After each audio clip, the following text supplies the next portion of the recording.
Hi, I'm Jasper Peach, and along with Women's Health Loddon Mallee, I'm gathering stories from our region with people like me who have compromised immune systems. My name is Emma. I'm a person with multiple sclerosis. So MS is an autoimmune disease where your immunity thinks that your brain and your spinal cord are bad when you become ill and attack it. So you end up with debilitating symptoms that stick with you forever.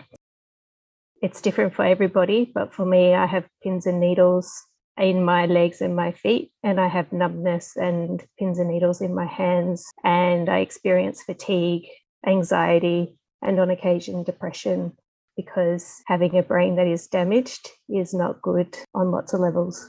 The medication I take makes me immunocompromised, so the medication helps keep my MS in check, but it makes me highly vulnerable to all sorts of illnesses, primarily chest infections and colds and things. So COVID for me is high risk. I'm triple vaccinated with Pfizer. I'm a parent to a 3.5-year-old, and I have a husband who works full time. I work casually as a counsellor, and I've just finished my psychology undergrad degree last year. And how old am I? I'm 37, and I have 2 dogs. There's a lot going on, hey? A lot going on. Yeah. Yep. What was it like when you first heard about coronavirus? Well, I woke up with my MS symptoms in the same year that coronavirus joined us. So if you're going to have an autoimmune disease, I don't recommend getting it in the middle of a pandemic because it is terrifying. I woke up in October 2020 with the pins and needles in my feet that I thought would go away, and it spread throughout my body, and I spent some time in hospital, and investigations later got my diagnosis. I've been learning a lot since then about what MS actually is generally, but more importantly, what it means for me and how to live with it in a pandemic at the same time. It's been highly challenging, to say the least. Yeah. Accessing support has been hard. As we know, in regional areas, we don't have, I'm based in Bendigo, I don't have a team of specialists on staff here. When I end up in Bendigo Hospital, no one in emergency understands what MS is or how to treat it. But I've recently had to find a psychiatrist just because to help me manage my anxiety and how that affects my MS symptoms. That was very hard. I ended up seeing someone over Zoom from Geelong at times that I needed to see my neurologist in Melbourne. It's a full day, so I'm in a position where I'm not working regularly every day, but if I was, I would have to take that time off work, go down to Melbourne, see my neurologist, have all the stress and anxiety of exposures along with being in a city, and the energy and the effort of a full day as well is quite taxing. So various stages throughout the pandemic, we've had various degrees of isolation, whether it was mandated or then self-imposed as being an immunocompromised person as they started to lift the mandate. There have been periods of loneliness, and maybe not always in the physical sense, because I definitely rethink catching up with friends, and I have my own safety to consider. So things like, can we sit outside and maybe we'll go to a park instead, or things like that.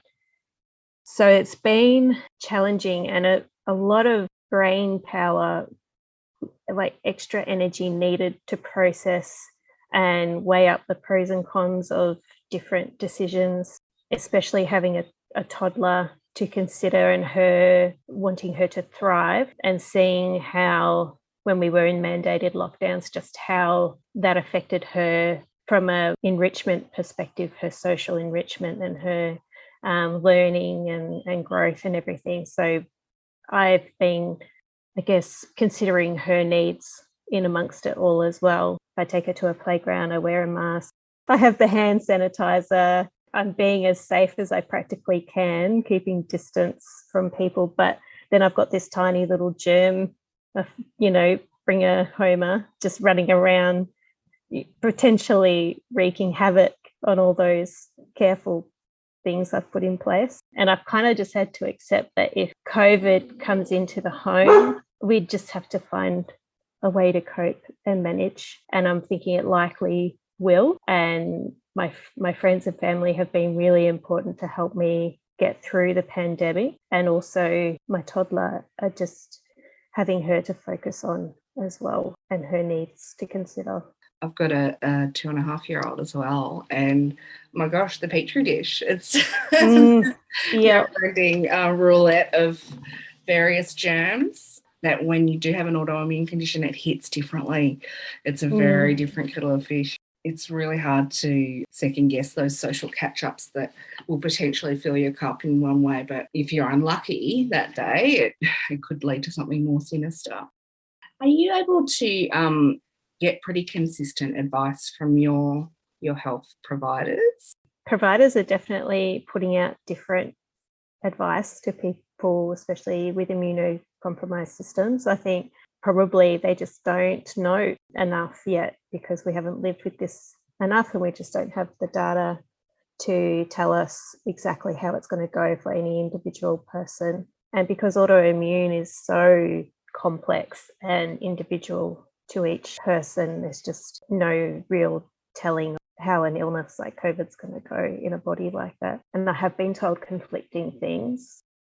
One neurologist I was seeing, he was a bit more blasé about spending time with unvaccinated people, and around Christmas time having family members who are actively anti-vax. That was difficult, and I was really trying to find an answer on, well, how do I protect myself and manage those relationships? At the MS Support Australia, who have really awesome nurses who will give you a call and have a chat, they were 100% don't go anywhere near an unvaccinated person in an enclosed environment. Do keep yourself safe.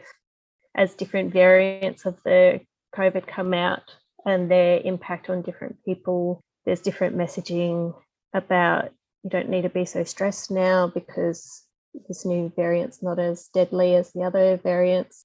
But there's still that real risk and anxiety of, well, just because I don't end up dead, I could end up without the function of my legs or the function of my hand, or blind or whatever. There's quite a lot of unknown and anxiety with what will happen to my body once I get it. Some advice for anyone who was previously healthy and wakes up to find themselves with long COVID would be kind to yourself and rest. Make no apology for what you need to get up in the day. If that means that you need to rest, then do that. It's extremely difficult to go from able-bodied to struck down, as I've kind of learned in the last couple of years. And I think the hardest part has been being kind to myself when I'm fatigued or my body's not functioning the way that I want it to. Just having people around who are supportive and kind, and no one will understand exactly how it feels or what you're going through unless they're in the same boat as you. So try not to stress about that.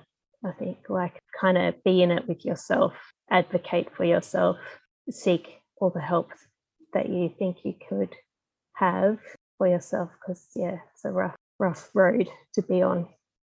Some advice for people who think COVID may not be a big deal and are just looking forward to getting the masks off and the restrictions all eased and back to life as normal is that, unfortunately, our world will never be pre-COVID again, from what I can see. The measures the government put in place at various times have been extreme and been highly impactful on a whole heap of people for a whole heap of reasons. The reasons for those restrictions and advice and everything was to keep the majority of the population as safe as possible for as long as possible. So we know COVID is highly infectious. We know that people are getting long COVID, which is debilitating. We also know that there is a lot we don't know yet about how long COVID and the disease itself may impact on our brains and our immune systems, for years to come. So in the light of all of that, and in considering that there are vulnerable members still within your community, the elderly, people with compromised immune systems, the disabled, wearing a mask and practicing safe hygiene with your sanitizer and washing your hands, hopefully doing both, all aid in not just protecting yourself, but protecting those who are vulnerable in the community. So I think the government has sort of forced everybody for a long time, but now it's kind of, well, it's up to you. Do you want to be part of the community and understanding that there are risks for not just for yourself, but for those around you? And how do you do your small bit to protect and help the vulnerable during this time? You can play your part in protecting people in our community who have compromised immune systems. Vaccinate, boost, wash your hands, mask up and stay safe. Women's Health, Loddon Mallee, centering the voices of people with compromised immune systems.